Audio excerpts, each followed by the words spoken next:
नमस्कार, मैं हूं मनोज बनू। आप देख रहे हैं आंकड़े हमारे फैसला आपका। उत्तर प्रदेश में अब उन सियासी दलों की मुश्किलें बढ़ सकती हैं जिनकी राजनीति की जमीन जाति पर आधारित है। इसे लेकर राज्य की योगी सरकार ने एक शासन आदेश जारी किया है। दरअसल इलाहाबाद हाई कोर्ट ने एक महत्वपूर्ण निर्णय में उत्तर प्रदेश सरकार को जाति का उल्लेख करने की व्यवस्था तत्काल प्रभाव से बंद करने का निर्देश दिया है। इसके बाद यूपी सरकार ने अब इसे लेकर एक आदेश भी जारी कर दिया है। ऐसे में अब यूपी में जातीय होर्डिंग नहीं लग पाएंगे, जातीय रैली नहीं हो पाएगी। सरकारी आदेश के अनुसार राजनीतिक उद्देश्यों से होने वाली जाति आधारित रैलियां अब नहीं की जा सकती है। ऐसे कार्यक्रम नहीं होंगे जो समाज में जातीय संघर्ष को बढ़ावा देते हैं। सोशल मीडिया पर भी जातिगत महिमा मंडन या फिर नफरत फैलाने वाले कंटेंट पर आईटी एक्ट के तहत कार्रवाई होगी। गाड़ियों पर भी अब आप जाति का नाम नहीं लिख सकते हैं। आपको बता दें कि न्यायमूर्ति विनोद दिवाकर ने शराब तस्करी से जुड़े एक आपराधिक मामले में सुनवाई करते हुए जाति का जिक्र किया, रिकॉर्ड से हटाने का आदेश पारित कर दिया। आपको बता दें कि इसका सीधा प्रभाव उत्तर प्रदेश में जातिगत राजनीति पर पड़ सकता है। कांग्रेस ने जहां बीजेपी पर ही जाति वाली राजनीति करने का आरोप लगा दिया है, वहीं समाजवादी पार्टी प्रमुख अखिलेश यादव ने सरकार से कुछ सवाल भी पूछ लिए, जैसे कि 5000 सालों से मन में बसे जातिगत भेदभाव को दूर करने के लिए क्या किया जाएगा। नाम से पहले जाति पूछने की जातिगत भेदभाव की मानसिकता को खत्म करने के लिए आपने क्या किया या क्या किया जाएगा। किसी का घर धुलवाने की जातिगत भेदभाव की सोच का अंत करने के लिए आखिर क्या उपाय किया जाएगा।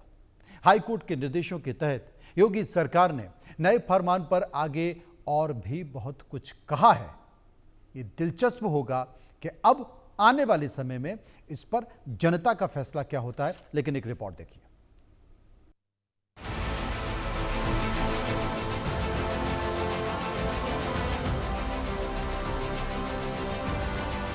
यूपी में जाति बताना पड़ेगा महंगा, जाति के नाम पर रैलियां भी बैन। योगी सरकार का नया फरमान। इलाहाबाद हाई कोर्ट के निर्देशों के तहत फैसला। भारत में जाति आधारित व्यवस्था पर चोट करने के लिए यूपी सरकार ने बड़ा फैसला किया है। यह फैसला इलाहाबाद हाई कोर्ट के दिशा निर्देशों के तहत आया है। बता दें कि उत्तर प्रदेश सरकार ने जाति आधारित रैलियों और कार्यक्रमों पर पूरी तरह से प्रतिबंध लगा दिया है। अब पुलिस एफआईआर, गिरफ्तारी मेमो, सार्वजनिक स्थानों और सरकारी दस्तावेजों में जाति का उल्लेख नहीं होगा। इलाहाबाद हाई कोर्ट ने जातिगत महिमा मंडन को राष्ट्र विरोधी करार देते हुए इसे खत्म करने का आदेश दिया था। निर्देश के मुताबिक सोशल मीडिया, इंटरनेट पर भी जाति का महिमा मंडन या नफरत फैलाने वाले कंटेंट के खिलाफ आईटी एक्ट के तहत कार्रवाई की जाएगी। एफआईआर, गिरफ्तारी मेमो और चार्जशीट जैसे दस्तावेजों से जाति का उल्लेख पूरी तरह हटाया जाएगा। आरोपी की पहचान के लिए पिता के साथ मां का नाम भी लिखा जाएगा। एनसीआरबी यानी राष्ट्रीय अपराध रिकॉर्ड ब्यूरो के सीसीटीएनएस यानी crime criminal tracking network and system में जाति वाले कॉलम को खाली छोड़ा जाएगा। इस कॉलम को डिलीट करने के लिए एनसीआरबी को पत्र लिखा जाएगा। गाड़ियों पर जाति का महिमा मंडन करना बैन हो जाएगा। नोटिस बोर्ड और अन्य सार्वजनिक स्थलों पर जाति आधारित नारों, महिमा मंडन या आलोचना बैन रहेगी। सोशल मीडिया पर भी जाति आधारित नारों या महिमा मंडन या आलोचना बैन रहेगी। एससी एसटी एक्ट जैसे मामलों में जाति का उल्लेख जरूरी होने के कारण इस आदेश से उसमें छूट रहेगी। उत्तर प्रदेश के उप मुख्यमंत्री केशव प्रसाद मौर्य ने जातिगत भेदभाव को समाप्त करने के लिए इलाहाबाद हाई कोर्ट के निर्देश को राज्य सरकार के लागू करने पर कहा कि कोर्ट ने जो भी आदेश दिया है उत्तर प्रदेश सरकार ने उसके अनुपालन का आदेश दिया है। नहीं, जो माननीय न्यायालय ने आदेश दिया है, उत्तर प्रदेश सरकार ने उसके अनुपालन का आदेश दिया। उत्तर प्रदेश के मंत्री हाई कोर्ट के फैसले और इस संबंध में उत्तर प्रदेश सरकार के जारी आदेश का स्वागत कर रहे हैं। इनका कहना है कि यह दृष्टिकोण भारत को आगे ले जाएगा।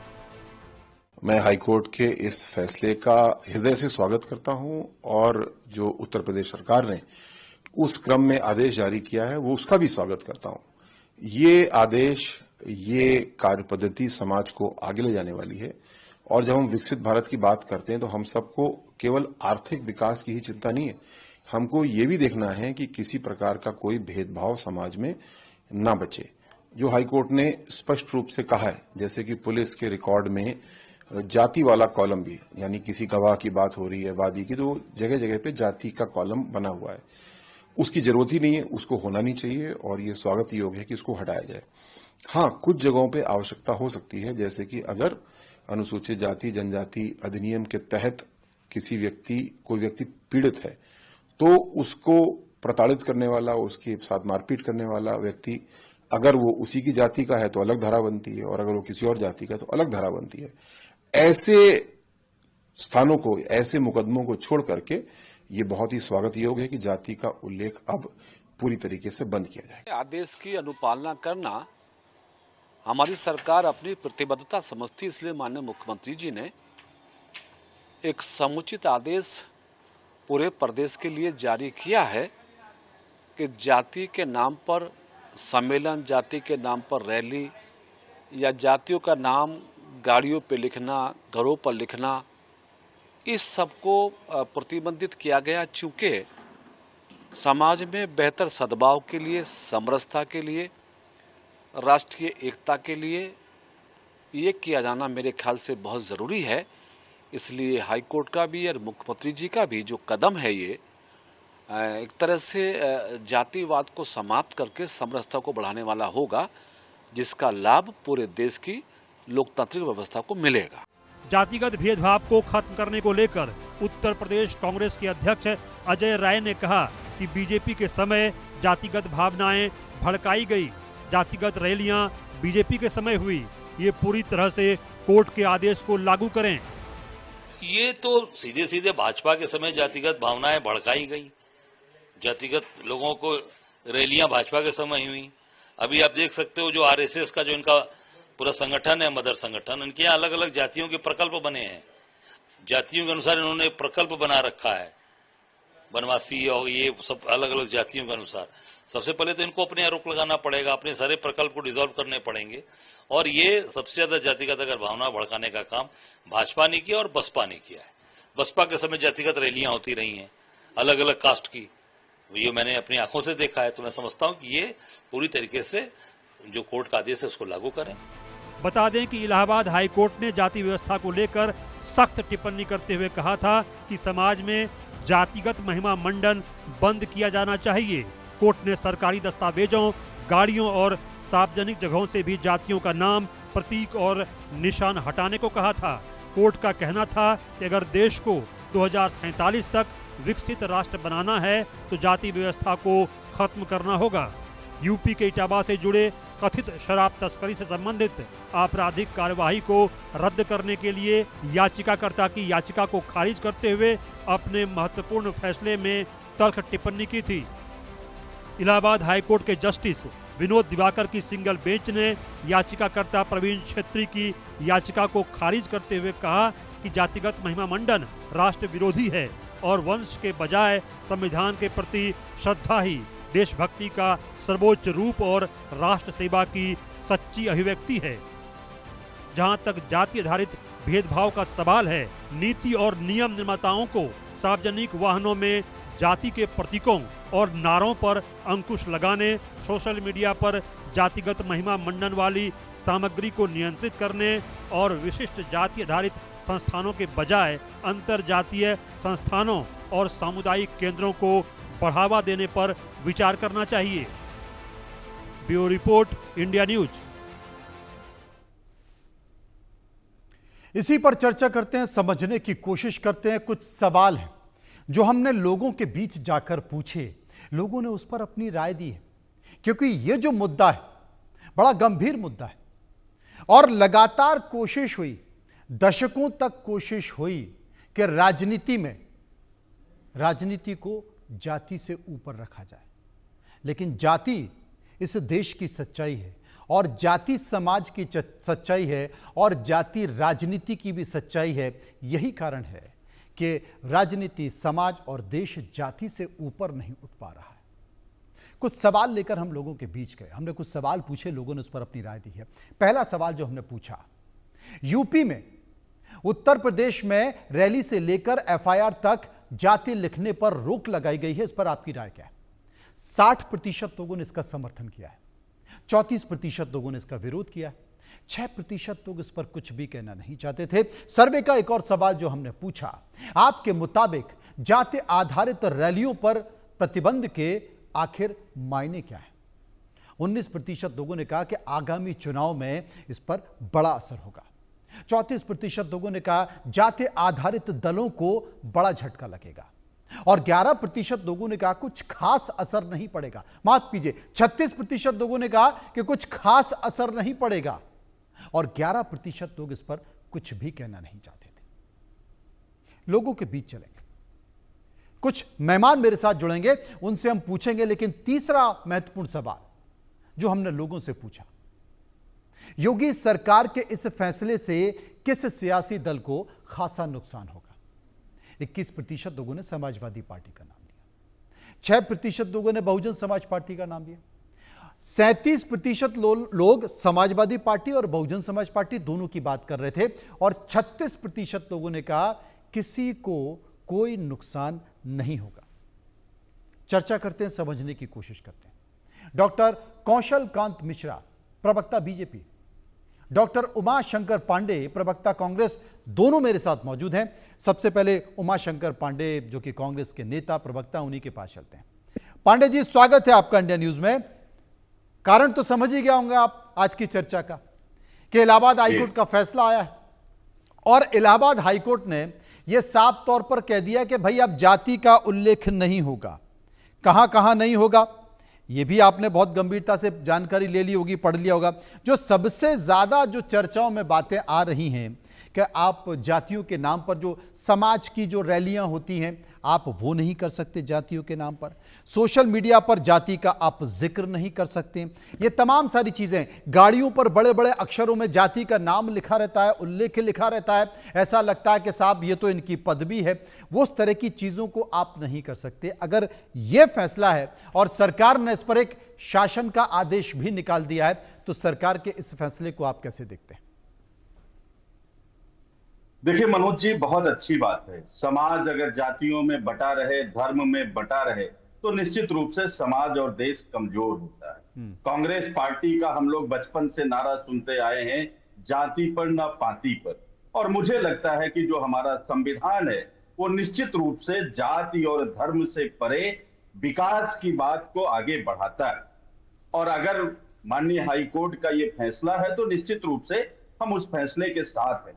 लेकिन सबसे महत्वपूर्ण बात क्या है, उत्तर प्रदेश में योगी जी की सरकार है और इन्होंने आगे बढ़कर इसको तत्काल लागू करने की बात कही। ये बड़ा ही हास्यास्पद है मनोज जी। आप याद करिए 2024 के लोकसभा चुनाव के पहले जाति आधारित रैलियां, जाति आधारित बैठकें भारतीय जनता पार्टी कर रही थी, सभी जातियों की कर डाली।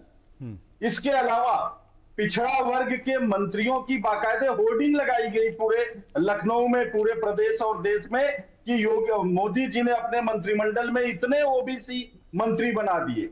मैं छत्री हूं, छत्री होने पर मुझे गर्व है। ये तो एक पत्रकार को इंटरव्यू में योगी जी ने कहा, 80 और 20 की बात करने वाले योगी जी सिर्फ जाति ही नहीं धर्म के आधार पर भी प्रदेश और देश को बांटना चाहते थे। लेकिन दूसरी तरफ पसमानदा मुसलमानों का सम्मेलन भी भारतीय जनता पार्टी और मोदी जी करते हैं। यानी कि भारतीय जनता पार्टी और उत्तर प्रदेश के माननीय मुख्यमंत्री जी की ये सोच है कि सत्ता मिलनी चाहिए, चाहे विभाजन करके मिले और चाहे किसी के सहारे विपक्ष की आवाज को दबाकर।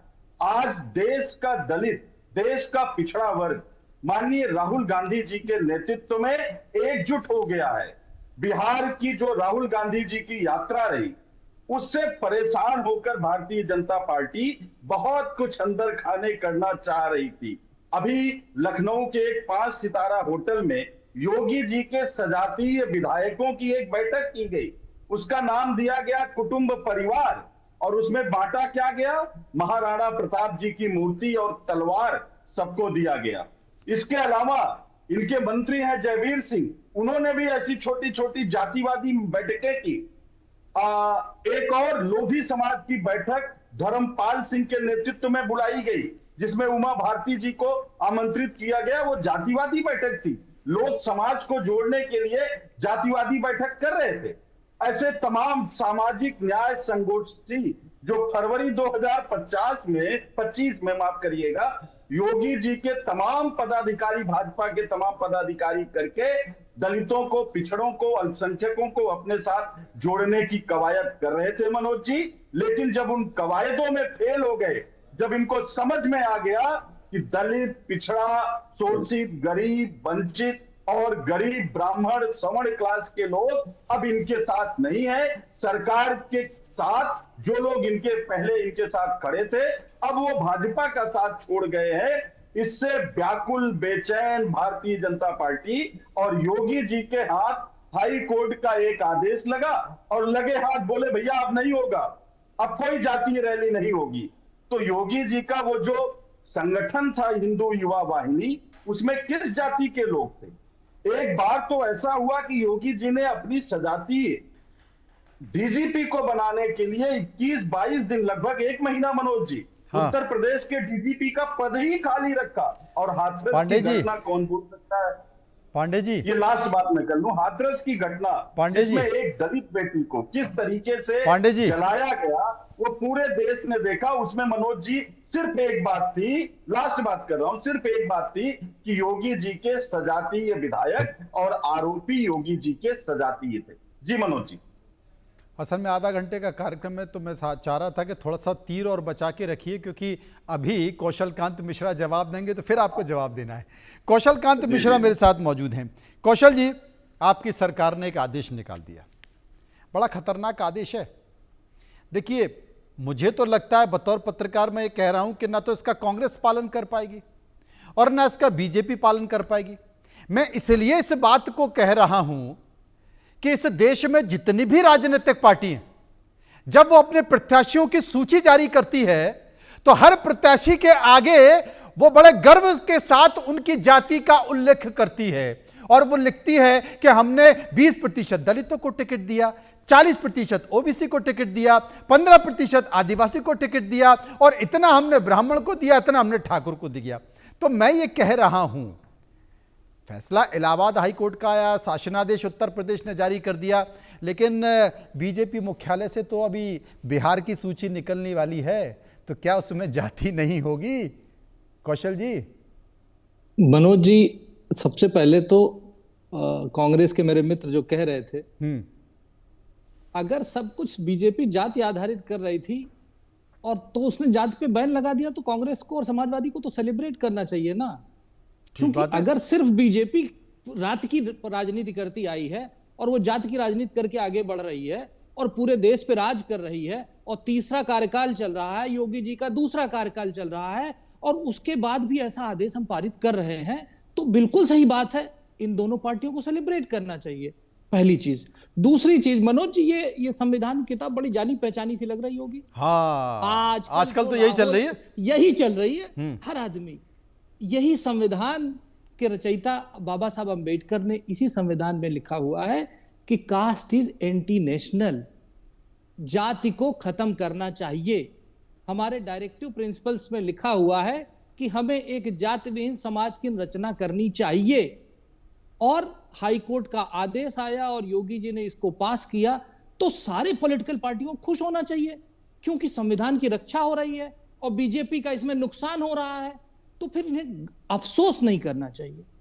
सच्चाई यह है मनोज जी कि दुनिया को पता है और पूरे देश को पता है कि किस तरह से कांग्रेस, जो अंग्रेजों की डिवाइड एंड रूल पॉलिसी पे चलते हुए हिंदुओं को जातियों में बांटो, मुसलमानों को अपने साथ जोड़ो और राज करो, इस राजनीति पे चलती आई है और उसकी पराकाष्ठा बिहार और उत्तर प्रदेश में हमें देखने को मिली थी। आप देखिए उत्तर प्रदेश में MY फैक्टर के नाम पे प्रदेश को किस तरीके से गुंडागर्दी का राज बना दिया गया था, जाति देख करके क्या क्या किया जाता था। और बिहार की अगर हम बात करें तो बिहार में तो आपको याद होगा ना, परवल भूरा बाल साफ करो, सबसे ज्यादा जाति आधारित दंगे, जाति आधारित हत्याएं, जाति आधारित नरसंहार बिहार में ही हुए हैं। तो ऐसी जाति जिसके रहने से इतना नुकसान है, मुझे लगता है कि सारे राजनीतिक दलों को एक साथ मिलकर के इस जाति को खत्म कर देनी चाहिए। क्योंकि वैसे भी कहा गया है, जाति न पूछो साधु की, पूछ लीजिए ज्ञान, मेल करो तलवार, मोल करो तलवार का, पड़ा रहन दो म्यान। तो फिर जाति जब खत्म हो रही है, हमारा संविधान भी चाहता है, हमारे विरोधी भी चाहते हैं, तो फिर जाति खत्म हो जाने देते हैं ना, क्या दिक्कत है? तो ये उत्तर प्रदेश के आगे भी जाएगा।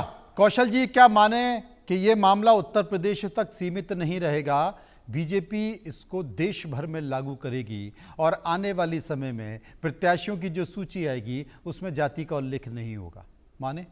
मनोज जी, सबसे पहले तो ये समझिए, हमारे संविधान ने जाति को, हमें पहले ये समझा दीजिए आप। मैं बता रहा हूं ना संविधान उसी का जवाब। संविधान तो इतना समझा दिया हमको राहुल गांधी ने कि हम समझ गए। हम आपसे पूछ रहे हैं कि बीजेपी के प्रत्याशियों की जो सूची निकलेगी अब बिहार को लेकर, उसमें तो फिर जाति व्यवस्था नहीं होगी। अगर आप इसका स्वागत कर रहे हैं तो उसमें जाति का उल्लेख नहीं होगा प्रत्याशियों की सूची के आगे। जाति व्यवस्था नहीं होगी, लेकिन SC ST OBC जो कॉन्स्टिट्यूशनल क्लासिफिकेशन है उसका उल्लेख होगा, क्योंकि वो कॉन्स्टिट्यूशनल क्लासिफिकेशन है। जाति एंटी कॉन्स्टिट्यूशनल है, बड़ा साफ बता रहा हूं मनु जी। हाँ, OBC SC ST ये संवैधानिक डिवीजन है पिछड़ेपन के आधार पे, उसका तो स्वागत करना पड़ेगा। क्योंकि मोदी जी के नेतृत्व में, योगी जी के नेतृत्व में उत्तर प्रदेश में जो सरकार चल रही है उसका नारा क्या है? सबका साथ, सबका विकास, सबका प्रयास और सबका विश्वास। तो जो सबको जोड़ करके चलता है। आप देखिए, ये लोग जो जाति की राजनीति करते थे, हमेशा अपने एक जाति की राजनीति करने वाला अपने परिवार के लोगों को ही बढ़ाता था। आज भारतीय जनता पार्टी की मोदी जी के नेतृत्व में और योगी जी के नेतृत्व जो सरकार उत्तर प्रदेश में बनी, उसमें सभी वर्गों के लोग सबसे ज्यादा रिप्रेजेंटेड है। चाहे SC ST की बात करें, चाहे OBC की बात करें, चाहे किसी भी की बात करें, सभी लोग, महिलाएं सबसे ज्यादा रिप्रेजेंटेड है। तो अब एक संवैधानिक तरीके की सरकार आई है और हाईकोर्ट का जो आदेश आया है वो उत्तर प्रदेश हाईकोर्ट का आदेश है। मुझे लगता है कि हाईकोर्ट का जो आदेश आया वो सभी राजनीतिक दलों ने इसका स्वागत भी किया है, इसमें कोई शक की बात नहीं है। सर्वे के 2 सवाल और बचे हैं, उनको भी ले लेते हैं। एक और सवाल हमने पूछा कि क्या विकसित राष्ट्र में जाति व्यवस्था बहुत बड़ी बाधा है? 80% लोगों ने कहा हां साहब बहुत बड़ी बाधा है, 17% लोगों ने कहा नहीं है और 3% लोग इस पर कुछ भी कहना नहीं चाहते थे। सर्वे का एक और सवाल जो हमने पूछा, क्या यह सच है कि जाति व्यवस्था कभी खत्म नहीं हो सकती? 50% लोगों ने कहा हां कभी खत्म नहीं हो सकती। 41% लोगों ने कहा नहीं ऐसा नहीं है, खत्म हो सकती है, और 9% इस पर कुछ भी नहीं कहना चाहते थे। पांडे जी मेरे साथ मौजूद हैं। पांडे जी, जिस बात का जिक्र कर रहे हैं, क्योंकि राहुल गांधी जी भी इस बात का जिक्र कर रहे हैं, जिसकी जितनी जाति उसको उतना बड़ा कद, उतना बड़ा पद और उतना ज्यादा आरक्षण। तो जब यही नारे लग रहे हैं, जाति को प्रमोट कर रही हैं राजनीतिक पार्टियां, तो फिर कैसे हो सकता है? कोर्ट ने कह दिया तो स्वागत कर दिया। आप अभी डॉक्टर कौशल कांत कह रहे थे कि अंबेडकर जी ने संविधान में लिखा है कि जाति व्यवस्था को खत्म करना पड़ेगा, लेकिन मुझे लगता है कि संविधान लिखने से लेकर आज तक कई दशक हो गए, कोई राजनीतिक पार्टी ये हिम्मत क्यों नहीं जुटा पाई? ये कोर्ट को ही क्यों ना पड़ा? और कोर्ट ने जब कहा तो सभी राजनीतिक पार्टी और राजनेता स्वागत कर रहे हैं। मनोज जी, देखिए, ये एक बहुत ही महत्वपूर्ण और बहुत ही गंभीर प्रश्न है जी। बाबा साहब ने जो कहा वो क्या था? आरक्षण की व्यवस्था क्यों की गई? वो इसलिए कि जो सदियों से जिन लोगों पर अत्याचार हुआ, जो लोग समाज की मुख्य धारा में पिछड़ गए, उनको सबके बराबर लाना है। और जिस दिन वो बराबर आकर सामाजिक रूप से, राजनीतिक रूप से, आर्थिक रूप से जिस दिन वो आकर सबके बराबर खड़े हो जाएंगे, उस दिन ये आरक्षण की व्यवस्था भी समाप्त कर दी जाए और उस दिन जातियां तो अपने आप ही समाप्त हो जाएंगी। लेकिन लड़ाई किस बात की? लड़ाई इस बात की है कि जो दौड़ में पिछड़ रहे हैं, सामाजिक दौड़ में, राजनीतिक दौड़ में, उनको सबके बराबर लाके खड़ा करना है, उनको आर्थिक रूप से सुदृढ़ बनाना है। यही बात आदरणीय राहुल गांधी जी भी कर रहे हैं और बाबा साहब ने भी संविधान में यही बात की है। आरक्षण की व्यवस्था 10 साल और 10 साल के बाद उसकी समीक्षा की बात बाबा साहब ने क्यों कही थी? इसलिए कि अगर 10 साल में ये सबके बराबर आके खड़े होते हैं तो फिर उसकी जरूरत स्वतः समाप्त हो जाएगी। लेकिन आज जो परिस्थितियां हैं, जिस तरीके की आर्थिक और तमाम तरीके की पॉलिसी मोदी जी की सरकार ने लागू किया, उसमें हम लोगों ने देखा 11 सालों में अमीर और गरीब के बीच की खाई बहुत बढ़ गई। करीब 1% लोगों के पास देश का 80% संपत्ति पहुंच गया। तमाम लोगों का एनपीए और तमाम तरीके के मुद्रा लोन और तमाम तरीके की स्कीम लगाकर भारतीय जनता पार्टी के लोगों को अमीर बनाया जा रहा है और उद्योगपतियों को और अमीर बनाया जा रहा है। कैसे देश की सारी संपत्ति एक ही व्यक्ति को दिया जा रहा है, ये पूरा देश देख रहा है। और अगर योगी जी और मोदी जी की बातें कौशल कांत जी कर रहे हैं, मनोज जी, तो जातियों को बढ़ावा कौन दे रहा है? ये मोदी है जी, मोदी। लोकसभा में कौन बोला? मोदी है तो मुमकिन है। ये नारा साहब किसका है? अगर एक पिछड़े वर्ग का मुख्यमंत्री उत्तर प्रदेश से हटता है और उसके मुख्यमंत्री आवास को योगी जी आकर धुलवाते हैं, तो इस जातिवादी मानसिकता से ग्रसित कौन है? ये सवाल है। अगर आप बाघा कृषि विश्वविद्यालय में 15 में से 11 अपने स्वजातीय लोगों को प्रोफेसर बना देंगे, तो जातिवादी कौन है? इसी तरीके से अभी जो चतुर्थ श्रेणी और क्लर्क की भर्ती हुई, उसमें उसके जो आंकड़े हैं 27 में से 15 मुख्यमंत्री जी अपनी ही जाति के लोगों को भरवा देते हैं, तो सवाल उठेंगे। और अगर समाजवादी पार्टी जातिवादी पार्टी है मनोज जी, तो ये करणी सेना कौन है जिसको ये संरक्षित करते हैं? फिर ये अनुप्रिया पटेल की पार्टी कौन सा देश को एकजुट करके राजनीति कर रही है? निषाद पार्टी किसकी है? वो इनके अलायंस है। सुभाषपा किसकी पार्टी है? ये जातिवादी लोग तो इनके दल में है, जो एक जाति विशेष की राजनीति करके इनके सिपा सालार बने हुए हैं। इनको मैं माफी के साथ कहूंगा, योगी जी और भारतीय जनता पार्टी के तमाम बड़े नेताओं को सुभाषपा राजभर वाली पार्टी ने मां बहन की गाली तक दी मनोज जी। लेकिन उन जातिवादी लोगों को अपने साथ रखने की क्या मजबूरी है, वो कौशल कांत जी बता दें। कौशल कांत जी जवाब दे दीजिए। अच्छा ये बताइए, गाली बीजेपी को दे रहे हैं, पेट में दर्द कांग्रेस के क्यों हो रहा है? नहीं, हमें कोई दर्द नहीं। इतना सौहार्द, अरे प्लीज, मैं आपके बीच में नहीं बोला था। कांग्रेस ने सबसे पहले जब इसकी सत्ता गई तो क्या किया? इसने जाति आधारित राजनीति को प्रमोट किया। साउथ में इन्होंने वनियार में डिवाइड किया, लिंगायत में डिवाइड किया, उत्तर प्रदेश में इन्होंने जाति आधारित राजनीति को आगे बढ़ाया, हमारे बिहार में जाति आधारित राजनीति को आगे बढ़ाया। कौशल जी, कोई राजनीतिक पार्टी जी, मैं किसी का नाम नहीं ले रहा हूं, कोई राजनीतिक पार्टी ये दावा नहीं कर सकती कि ये हमने नहीं किया।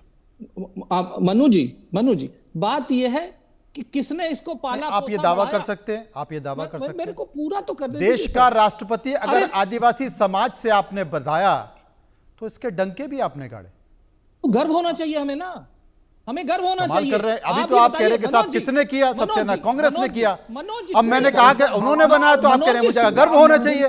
मनोज जी सुनिए तो, एक मिनट प्लीज, एक मिनट पांडे जी प्लीज, पांडे जी, मनोज जी अगर ऐसे डिबेट करानी है तो फिर मैं चुप हो जाता हूं।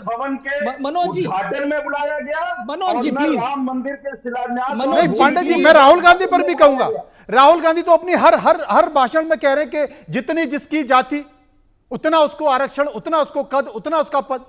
मैं कह रहा हूं सभी राजनीतिक पार्टी, आज अगर इलाहाबाद हाई कोर्ट का यह फैसला आ गया तो तमाम राजनेता इस बात का स्वागत कर रहे हैं, लेकिन एक भी राजनीतिक पार्टी ऐसी नहीं है जिसने जातिगत राजनीति के इर्द गिर्द राजनीति ना गढ़ी हो, अपनी सत्ता के समीकरण ना गढ़ी। मनोज जी, भारतीय जनता पार्टी पहली एक पार्टी है जिसने सारे जातियों को जोड़ करके हिंदुओं को एक साथ किया, देश के नागरिकों को एक साथ किया, सारे एक मिनट बीच में।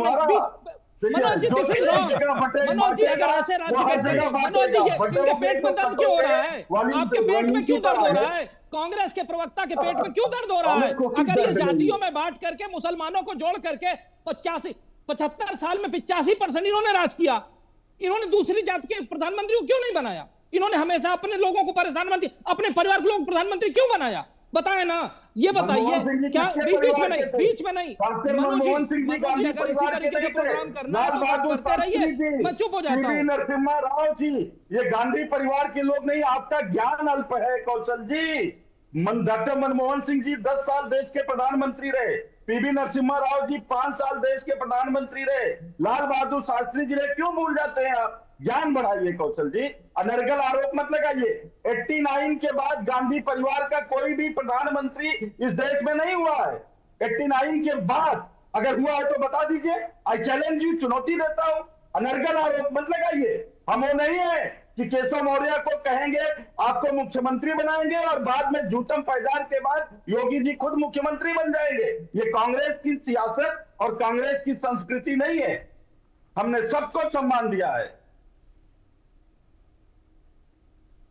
मिश्रा जी, नहीं बोलना है जी। तर्क कहां से लाएंगे? तर्क कहां से लाएंगे? क्या जब झूठ पर मनोज जी आधारित होती है। मनोज जी, अगर आप अपने प्रोग्राम में इस तरह की डिबेट कराना चाहते हैं तो मुझे अगली बार मत बुलाया कीजिए, क्योंकि इस तरीके से कांग्रेस के प्रवक्ता आकर के झूठ बोलते जाएंगे। ये क्या सच्चाई नहीं है कि रोबोट का प्रधानमंत्री बनाया हुआ था? प्रधानमंत्री सोनिया गांधी के आगे हाथ जोड़ के खड़ा होता था। प्रधानमंत्री के ऊपर नेशनल कमीशन बना करके पूरे प्रधानमंत्री कंट्रोल किया था।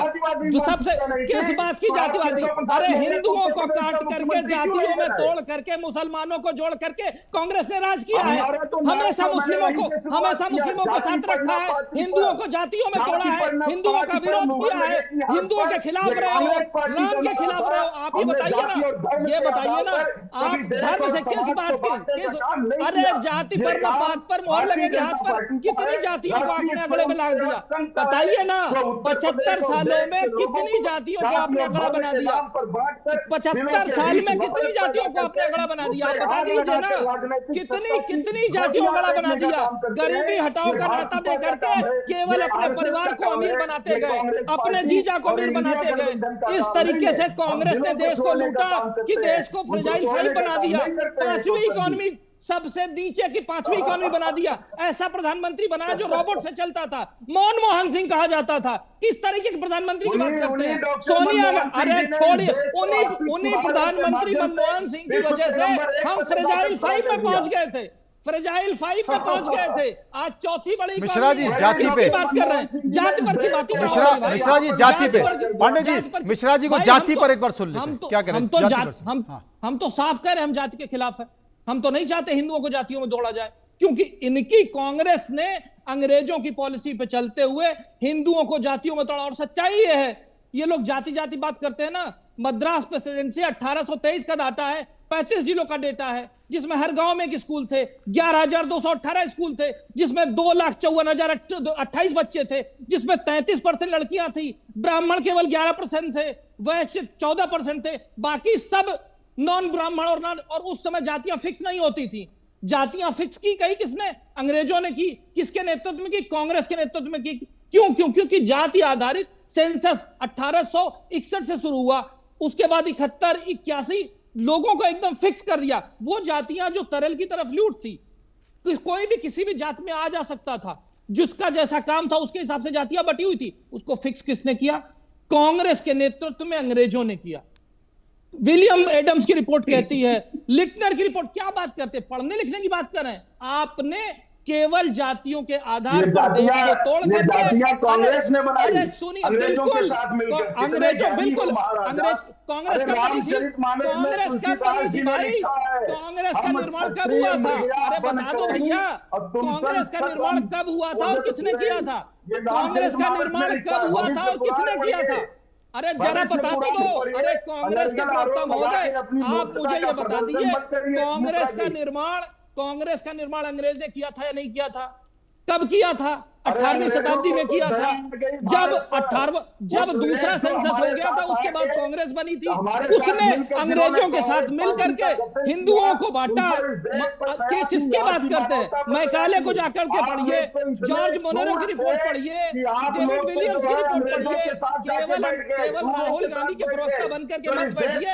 अगर हिम्मत है तो आंकड़ों पे बात कीजिए, हिम्मत है तो फैक्ट पे बात कीजिए। अंग्रेजों की गोद में बैठ करके देश को बेचने का काम किया, अंग्रेजों की गोद में बैठ करके देश को टुकड़ों में बांट दिया। ये किसने किया? ये कांग्रेस ने किया, ये कांग्रेस ने किया। SIR की बात करते हैं, अरे जवाहरलाल नेहरू को एक भी वोट नहीं मिला था, उसके बाद भी प्रधानमंत्री बना दिया गया। किस बात पे? देश को जातियों में तोड़ा किसने? कांग्रेस ने। देश की जातियों में तोड़ा किसने? अंग्रेजों के साथ मिल करके कांग्रेस ने। पांडे जी मिश्रा जी, पांडे जी मिश्रा जी, किस पांडे जी पांडे जी, पांडे जी मिश्रा जी, पांडे जी मिश्रा जी, पांडे जी मिश्रा जी, पांडे जी मिश्रा जी, पांडे जी मिश्रा जी, पांडे जी मिश्रा जी, मेरी बात सुनिए। पांडे जी मिश्रा जी, मेरी बात सुनिए। मैं तो जाति का उल्लेख भी नहीं कर सकता। अरे अरे अरे डॉक्टर कौशल कांत मिश्रा जी, मेरी बात तो सुन लीजिए। बहुत ज्यादा समय नहीं बचा, लेकिन काम की बात सुन लीजिए। यही वाला काम की बात सुन लीजिए। काम की बात यह है कि कांग्रेस ने हिंदुओं को जातियों में बांटा, मुसलमानों में जोड़ा और राज करते रहे। जैसे जैसे उनका राज कम होता गया, उन्होंने हिंदुओं को ओबीसी में बांटा, फिर हिंदुओं को और जातियों में बांटा। और कर क्या रही है कांग्रेस? कांग्रेस का तो टारगेट है कि हिंदुस्तान को जातियों के नाम पे बांट दो और मुसलमानों को बेच दो। सिर्फ इसी की राजनीति कांग्रेस करते आई है और यही सच्चाई है। और यही कॉन्स्टिट्यूशन लेके घूमते हैं ना, इसी कॉन्स्टिट्यूशन में। देखिए, जातियों की सच्चाई ये है कि डॉक्टर कौशल कांत मिश्रा, जो कि बीजेपी के प्रवक्ता हैं, डॉक्टर उमाशंकर पांडे, जो कि कांग्रेस के प्रवक्ता हैं, हर राजनीतिक पार्टी में जिस जाति से आते हैं, अब सबसे ज्यादा संकट इन्हीं की जाति को है। ऐसा कुछ नहीं है। लेकिन ये बड़ी महत्वपूर्ण बात है कि जाति व्यवस्था अगर धीरे धीरे खत्म हो रही है, तो मुझे लगता है, जैसा कि बाबा साहब अम्बेडकर ने भी संविधान में लिखा है कि जाति व्यवस्था खत्म होनी चाहिए। लेकिन हमको इस बात को स्वीकार करना पड़ेगा पांडे जी, हमको इस बात को स्वीकार करना पड़ेगा कि जाति इस समाज की सच्चाई है, जाति इस देश की सच्चाई है। इतनी आसानी से ये खत्म नहीं हो सकती। एक कोर्ट के आदेश से, सुनिए मेरी बात, सब लोगों को सुनने मेरी आवाज मिश्रा जी, एक कोर्ट के आदेश से, जब सब लोग एक कोर्ट के आदेश से क्या यह खत्म हो जाएगी? उत्तर प्रदेश की सरकार ने अगर यह शासनादेश निकाल दिया, तो क्या इसके पीछे राजनीति नहीं है? चाहिए ना, कांग्रेस को समर्थन करना चाहिए, कांग्रेस को समर्थन करना चाहिए। जाति समर्थन कर रही है, कांग्रेस तो फिर जाति खत्म होनी चाहिए। फिर प्रॉब्लम क्या है? फिर समस्या क्या है? फिर समस्या क्या है? परिवारवाद की राजनीति करने वाली कांग्रेस, परिवारवाद की राजनीति करने वाली समाजवादी पार्टी, परिवारवाद की राजनीति करने वाले आरजेडी केवल अपने परिवार के नाम पर जातियों को खरीदते बेचते रहे और कुछ नहीं किया है। इन्होंने जातियों को अपनी सत्ता की सीढ़ी का एक मोहरा बना रखा है और कोई नहीं। पूरे देश में आप बताइए, जितनी जातियां आज पूरे सरकार में रिप्रेजेंटेड है, इतनी जातियां कभी रिप्रेजेंटेड थी नहीं? कितने लोग जानते थे? अरे वनटंगिया समूह को voter ID card Yogi ji ने दिलवाया। कांग्रेस 75 साल से कर क्या रही थी? ढपली बजा रही थी या कॉन्स्टिट्यूशन लेकर के घूम रही थी? लेकिन क्या कर रही थी? आप बताइए ना, ये बताइए। वनटंगिया समूह को वोटिंग राइट पहली बार योगी जी ने क्यों दिलवाया? ये 75 साल से कर क्या रहे थे? अरे ये केवल जातियों के नाम पर अरे तो आप क्या जवाब दोगे? आप क्या जवाब दोगे? राहुल गांधी से जाके बोलो, जो देश को जातियों में बांटते जा रहे हैं। देखिए साहब, ना तो अब हल्की बातों के लिए समय है, ना गंभीर बातों के लिए समय, क्योंकि समय खत्म हो गया। और सबसे अच्छी चीज है, देखिए, देर से सही लेकिन एक शुरुआत हुई है, और इस शुरुआत में स्वागत डॉक्टर कौशल कांत मिश्रा साहब की पार्टी ने भी किया है, और इसका स्वागत पांडे जी की पार्टी ने भी किया है। और उम्मीद करता हूं, जैसा कि लोग कह रहे हैं कि शायद इससे एक बड़ा परिवर्तन आएगा, तो हो सकता है कि बड़ा परिवर्तन आएगा। फिलहाल पांडे जी, समय खत्म हो गया है, और मैं आपका बहुत बहुत शुक्रिया करूंगा, क्योंकि यह पहली डिबेट इस विषय पर नहीं है। आगे भी हम लोग इस विषय पर डिबेट करते रहेंगे। संकेतों के तौर पर बहुत बहुत आपका शुक्रिया। दोनों मेहमान मेरे साथ जुड़े रहे, हम चर्चा इस बात पर कर रहे थे। आगे बढ़ते हैं और मैं आपको